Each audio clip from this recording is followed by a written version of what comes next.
Food is often a point of Jewish pride, visibility, and a cultural resilience lasting generations. For Jewish American Heritage Month, NBC News correspondent Sam Brock had a nosh at some of the most iconic and historic Jewish food institutions right here in New York.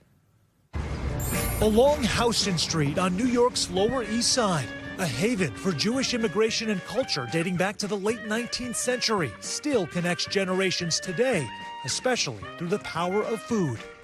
We're going to start our day at the iconic Russ & Daughters here. This appetizing store has been here for more than a century.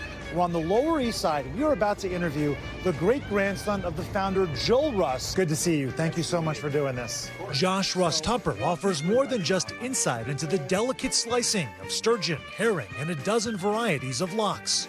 A good slice would be one you could read the New York Times through, sort of see through a little bit. He sheds light on being a New York staple more than 100 years after his great-grandfather sold schmaltz herring from a pushcart, propelling his dream.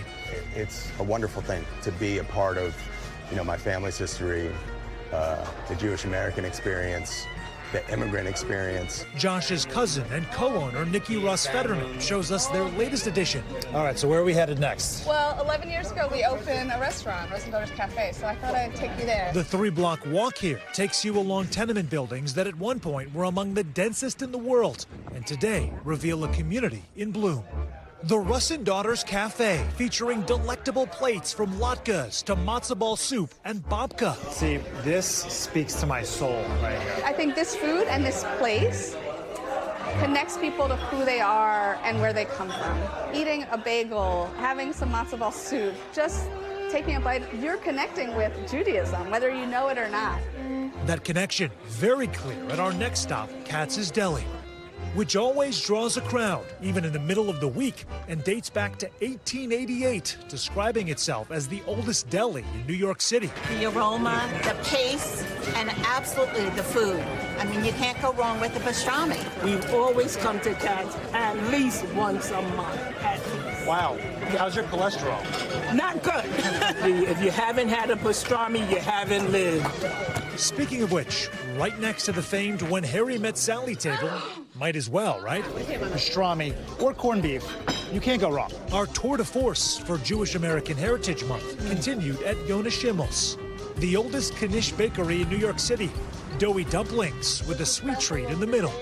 Pepper and onion knish, pizza knish, sweet potato knish. Founded by a Romanian rabbi at the turn of the century, it's staying true to its roots in every sense. How old is this stuff? Over 100 years. The machinery? 100 years old? Everything. My grandfather brought me here when I was 5, and the man is like 95 years old. You understand? Generations. Generation. And in that same sense of generational resonance, we have the Second Avenue Deli, founded by Abe Liebewald, a Holocaust survivor who turned a tiny 10-person luncheonette into New York legend in the 1950s. Steve Cohen has been working here for more than 40 years. He was always willing to help somebody. He came here with $1 and a dream, and I say without the dollar, he came here with the dream. Abe was tragically killed in the 1990s in a crime that still hasn't been solved, as his nephew stepped in to save the business, moved its location, and continued its generational soup and sandwiches. This is Jewish culture, Jewish history brought over from Europe, brought here to New York. This is part of New York history at this point. Sam Brock, NBC News, New York. Thanks for watching. Stay updated about breaking news and top stories on the NBC News app or follow us on social media.